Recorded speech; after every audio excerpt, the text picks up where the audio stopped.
The only teaching there is to help us all, you and I, and all sentient beings, to redeem ourselves from all known suffering once and for all. Therefore, we must consider this a privilege that we are in receipt of the Buddha's teaching, and to be grateful towards the great Master who sacrificed himself towards our liberation. Let us all take a moment to recollect his infinite virtues and pay homage to the Magnificent One, the Blessed One, the Accomplished One, the Unvanquished One, the Undefeated One, the Infinitely Compassionate One, the Supremely Enlightened One, the Gautama Supreme Buddha. Namo tassa bhagavato arahato samma sambuddhassa. Namo tassa bhagavato arahato samma sambuddhassa. Namo tassa bhagavato arahato samma sambuddhassa.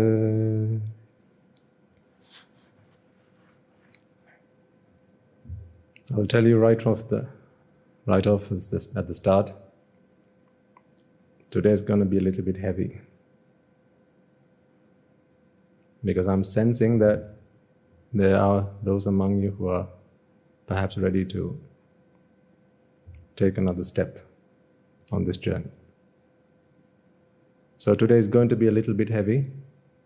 Brace yourselves, fasten your seat belts, hold on to your chairs, make sure you have your water bottle by your side. That you will need, even if you don't have the seat belt. Whatever devices and strategies you have and you use to stay awake. You thought staying awake during study time for exams was an achievement. I tell you now is when you need it. This is the day you need it. You need it now. So I will admit that it may be a little bit heavy, but at the same time I notice that, as usual, this is nothing new to me. My audience is always, the demographic of my audience is always members of each extreme, either extreme. How old are you, Buddha? You, at the front? I'm 10 years old this year. Oh, fantastic. Dua?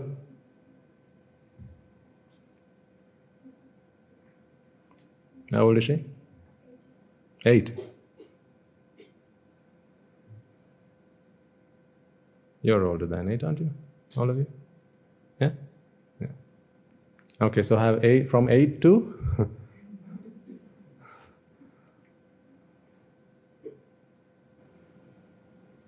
Okay, I'll figure that out. Don't want to embarrass anyone.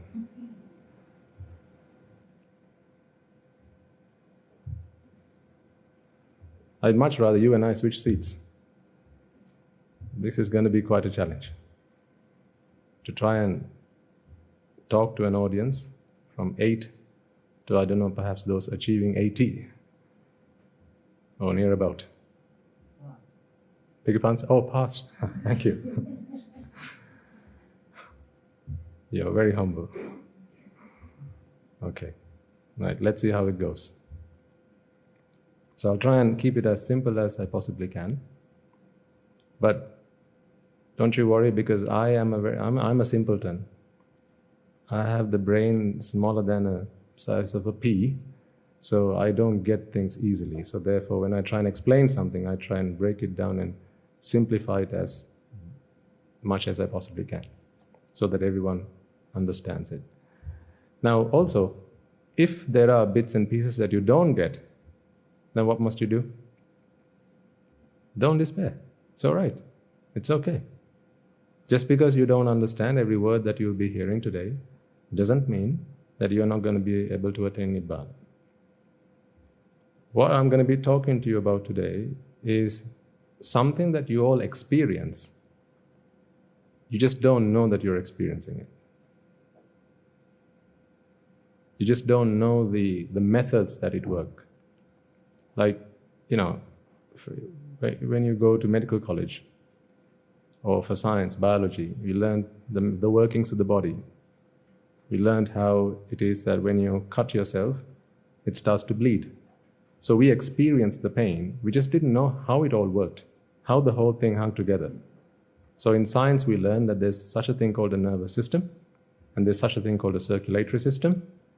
And the circulatory system is responsible for the bleeding, and the nervous system is responsible for me experiencing the pain. So these things worked, and we experienced it. We just didn't know how it all hung together and how it all worked. So what I'm going to be talking to you about today is something that applies to all of you equally. It may sound a little bit foreign, but that's only because this may be the first time you're listening to this. But as we continue to talk about these concepts, they will start to make more sense, and they will start to become clearer and more comprehensible. Okay? So that's the first thing I'm going to be saying. Don't worry if you don't understand some of these things at all. Don't you worry at all. I don't want any long faces at the end of this. Right? But this is why I've been building up to this day for some period of time. We've been talking about attachment and ignorance and fear and grief. Right? These are all not novel concepts to you. We've talked about this now. We've flung that horse to death so many times now. That's a broken record. What is the cause of suffering? Oh, you all know that now. You probably say that out loud in your nightmares now, right? Bad dream. Attachment, wake me up, attachment. I would like to think that it's come to a point in your lives whereby you no longer fear ghosts and evil spirits. You actually fear attachment more so than you fear the unseen world. Okay? Right. So don't worry. If you don't understand it, just try and catch what you understand. You'll all take home something. That much I am assured of, because we'll try and simplify this as much as we possibly can. I've been trying to pull my hair out, trying to figure out how to explain this to you, which is why I don't have a lot of hair today.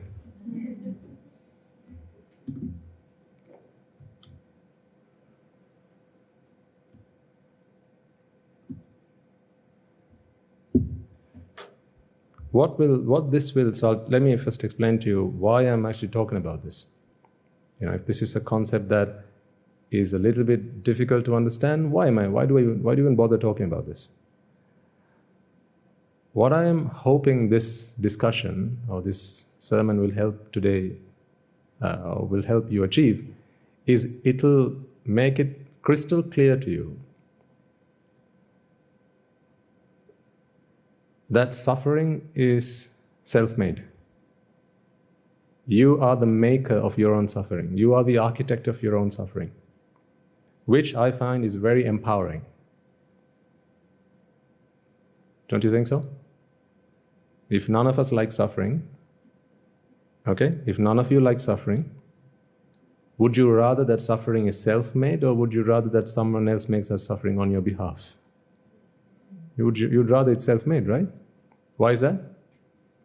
Because then you can stop making it. That's why. If you don't like what you're making, then stop making it. But what if it was made by somebody else? Now you're going to have to go and plead and beg. Please don't do that to me. Please stop doing that to me. I beg of you. I plead you. Please, please, please. You don't need to do any of that. Certainly, Buddhists don't need to do any of that. Although in this day and age, more Buddhists do that than anybody else, or so-called Buddhists, which is quite funny. It contradicts with everything that is Buddhist philosophy.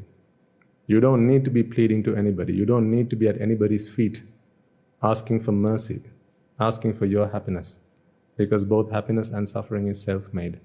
And hopefully you will understand that today. So, here's where we're going to start. Chapter 1. All ready? Do you want a drink of water already, or? Okay, let's see who's going to stand up first, okay? Let's see who's going to fall asleep first. There'll be a prize for that.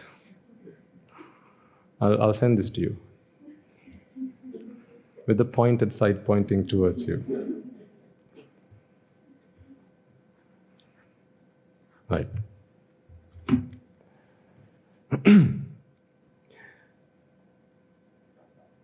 I'm sure as hell you've all been in a position where at some point in your lives you've been asked to talk about this wonderful topic, your most favorite topic. What is that? Oh, yes. You're so self-obsessed, madam. Come on. I was going to talk about the environment. No, she's right. The lady's right. What is our most favorite topic? Myself.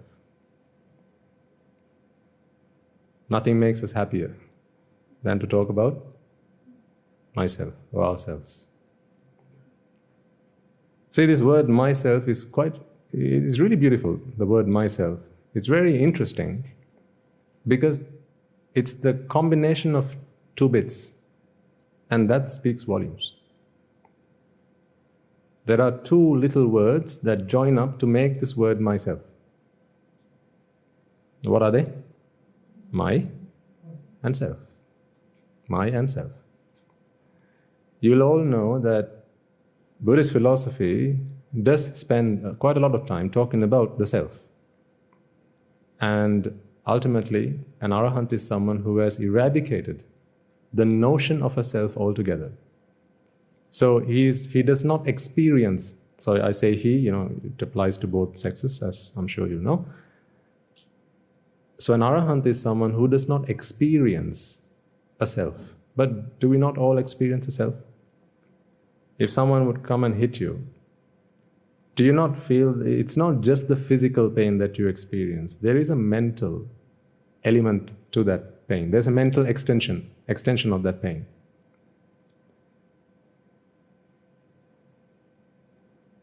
If a loved one passes away, it causes you grief. So I'm trying to simplify this as much as you possibly can, so we can all understand, okay? That's why I'm talking about examples and bringing back and forth, right? Previous topics we've talked about, just making sure that everyone gets it as much as we possibly can. If a loved one passes away, clearly there is no physical attachment between you and the loved one who's just passed away. Say a child or a parent passes away. There's no physical bond. So how come then that the passing away of somebody else is able to create grief in my mind? Physically, there's no link. But there seems to be some connection. And that connection is what we're talking about today. And you know that connection is attachment. I mean, that's not news to anybody here. But the point being, external factors are able to influence the way you feel today. And lo and behold, that is because you experience a self.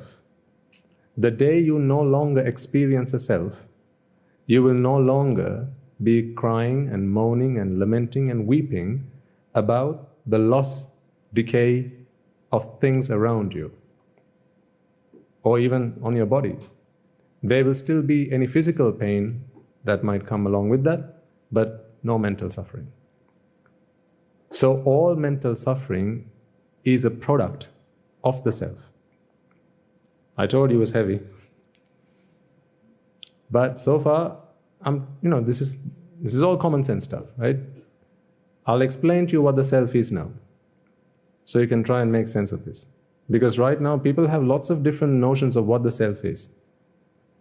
Even in the day of the Buddha, People had lots of questions. What is the self? Is this the self? Some people would come and ask, is this, sir, the self? This. Is this the self? This shell, this body, is that the self? Or is the self within the body? People used to ask. Or is the self outside of the body? Or does the self encompass the body? Or does the body encompass the self? Or are they the same or are they different? See, these are lots of questions that people used to have. So the Buddha very cleverly answered these questions. And although I'm not going to be spelling it out in his exact words, I'm going to try and help you understand the answer to that question. Because in figuring out the answer to that question, a lot of your mental pains, in fact, all of your mental pains, all of your mental frustrations and agonies, you will begin to see the answer to it. It will become more evident to you, hopefully, if you get what we are talking about today, and you stay awake during the sermon, you will begin to realize that suffering is self-made. And without a shadow of a doubt, you will understand that. Through that understanding, you will no longer expect others to make you happy. You will no longer expect others to not make you unhappy, because it's not something that others can do. So, before we go any further, let's make sure we understand what it is that we mean when we say the word self. Okay? Now, as you said, a favorite topic that we like to talk about is myself, and we've all talked about myself, right? Whenever we, in front of the classroom, I think was probably the first time we did that in our very young years, stand up in front of everybody and said, I'm here to talk about myself. Anyone here who hasn't done that? You've really missed your childhood then. Have you not talked about yourself, Buddha, in front of your class? You have, yes, we all have. So the syllabus hasn't changed a lot then. Same syllabus. Okay, good. So myself, right. Let me write it out on the board. Can you see the screen? Yeah? Okay. Myself. And as you can see, there are two bits to this. So I'm going to draw a line between these two words. So you know, of course, that my in itself is a word that you'll find in the dictionary, and self is a standalone word. Okay? The two of them complement each other to create the word myself. Now, whenever we have spoken about myself, whenever we have given a talk on this topic, I want you all to now start thinking. So if you do what I'm asking you to do, then it will help you to keep alert and understand this. Okay? So when I ask you to do something in your mind, try and do it. So then it'll help you to be alert. Whenever we have spoken on the topic of myself, I would like you all now to think, how did you address that topic? How did you actually start to, if you prepared for it, for instance? Or let's say I'm asking you now to prepare to give me a talk on the topic of myself. You need to be talking for 1.5 minutes. Think about what are some of the ways that you might actually speak. What are some of the things that you might actually say? Think. I'll start jotting a few things down, which I think you will want to talk about. Now don't look at the screen just yet. I just want you to think. Okay? Look away. Don't look at the screen.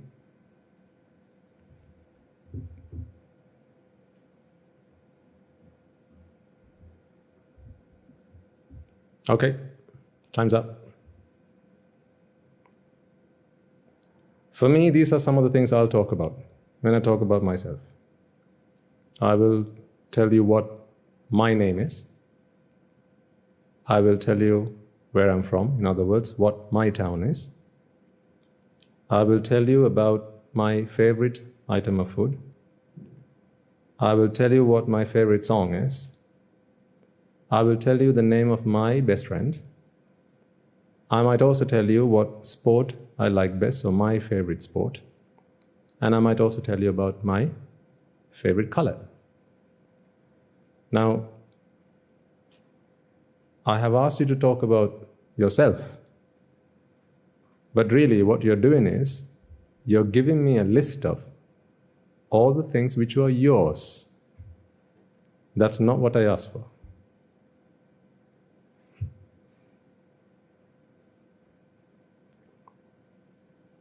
Let me repeat. I asked you to talk about yourself. So you should be just talking about I, and so on. So I just need I sentences. But really what you're doing is you're giving me a list of all the things which are yours. So you didn't say, I name is. Well, we could have said, I am Sam, but really what you're really saying is, my name is Sam. So again, in a roundabout way, you're giving me a list of all the things that belong to you. But that's not what I asked you to do. Shall we try again? Just, do as I say, like I said at the beginning, please. Come on. Okay, do you want to try again? I just want you to talk about you. Don't give me a list of all the things that belong to you. I just want you to talk about you. Ready? Okay, 3, 2, 1, go.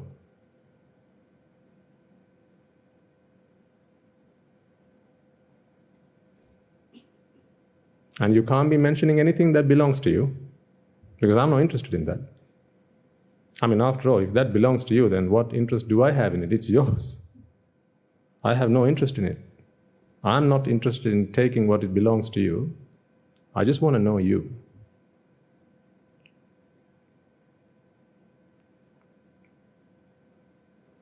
You can't tell me I have a nose in the middle of my face, because again, you're talking about my nose.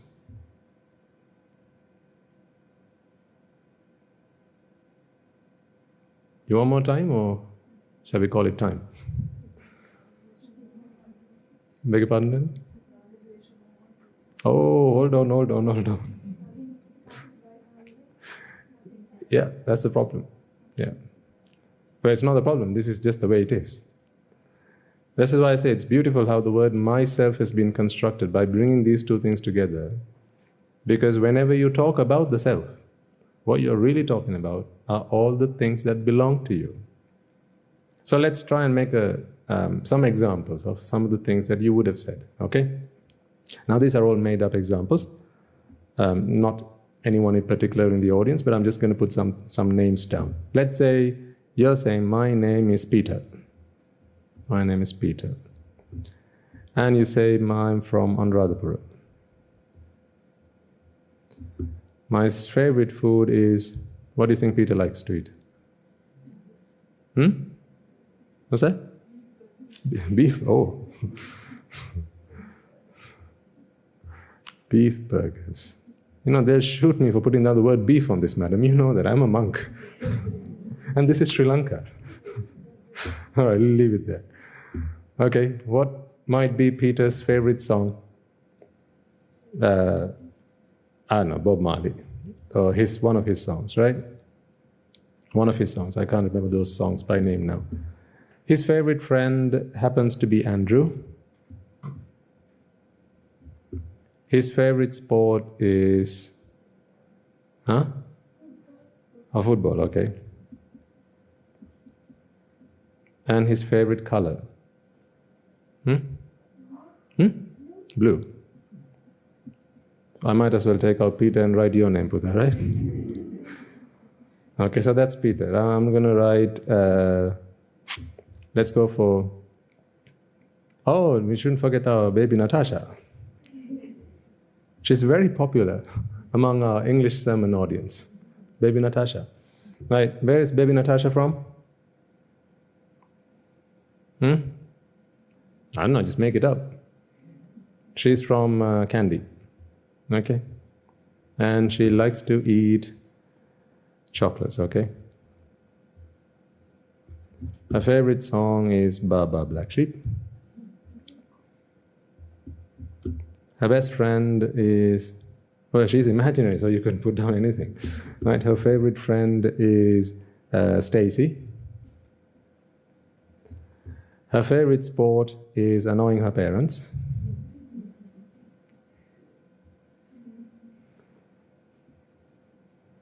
And her favorite color is, it's a girl, like, oh, duh. Yeah, see, these things pop out of your mind even before I write it down. Yeah, what is it? Huh? Oh, pink, okay. Okay, let's go for one more. Name. Let's go for something a little bit more conventional. Siripala.